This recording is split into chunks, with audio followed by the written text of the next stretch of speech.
I just wanted to share this story. This happened back in 1984, in October of 1984 in Amarillo, Texas.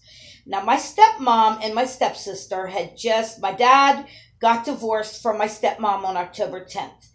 And on Saturday, the 13th, I believe, he moved her and my stepsister to Amarillo, Texas, because she had an older daughter that lived there. And my stepmom had to get away from my dad. So she thought 1,200 miles would help ease the pain of losing, this marriage. But anyway, they moved to Texas. And 2 days later, while they were gone, I went into labor the next night and I had my baby.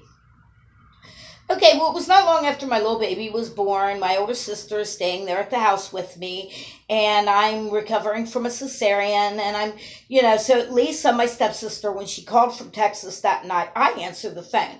She didn't want to upset me, but she's, get on the phone, and I thought maybe my stepmom died or something.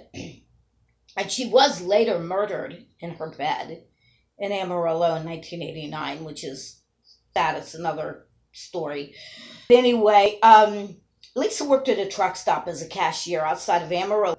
And she said that on this night, there were a lot of people around, and there was this couple, a black truck driver. Now, him being African American, that is relevant to the story, guys. Okay.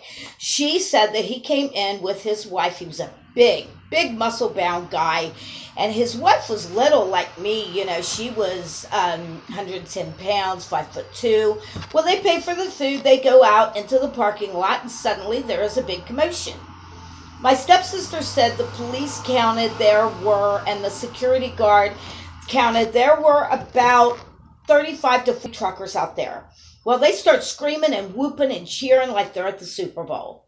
You would have thought that the Dallas Cowboys were playing in the Super Bowl out there, the way they were cheering.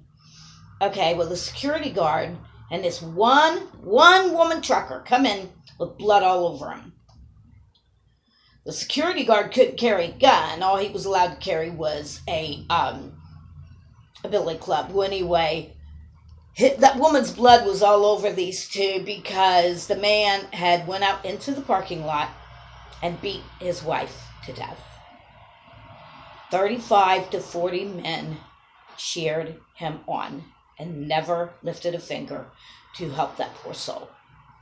And they said that they said privately, was one less N-word in the world. But as pathetic and hateful and evil as that is, what's really sick and scary is they said if he had been a white man, they would have helped him. They would have helped a man murder his wife, who they had never met, just because she was a woman and she was his wife. You think that marriage license doesn't make you property, make you chattel? I know women have come a long way, but honey, that is still the way society views it. A few years ago, when my second husband tried to pull that crap on me, me and him got into it. I got my arm broke out of the deal, but I got him out of there. I chased him down the street, and I was like, I hold my arm. I'm chasing him down the street because he stole my guitar, and I'm chasing him. I'm gonna murder you if you ever darken my doorstep again.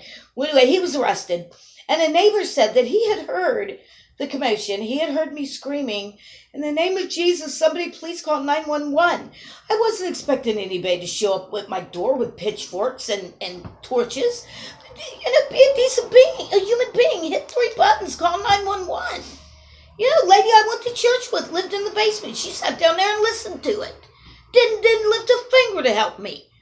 But anyway, the neighbor guy said, I figured it was a domestic violence situation, so I wouldn't go and get involved. I said, well, me and my broken arm, thank you. And then he had the audacity to hand me his phone number and said, here, if you need anything, here's my number.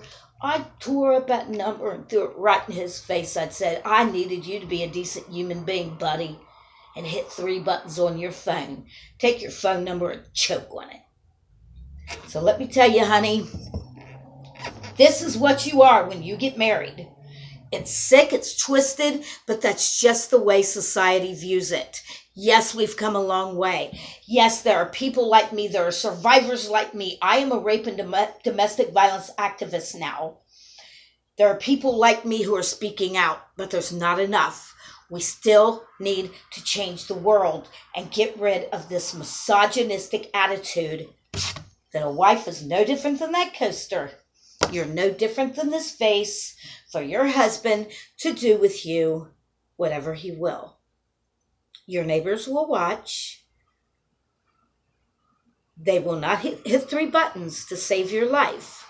They'll videotape, their buddy's farting or something, but they will never hit 3 buttons. They will watch your husband murder you. I believe that with all my heart. So just remember that when you decide to get married. Talk to you later, guys.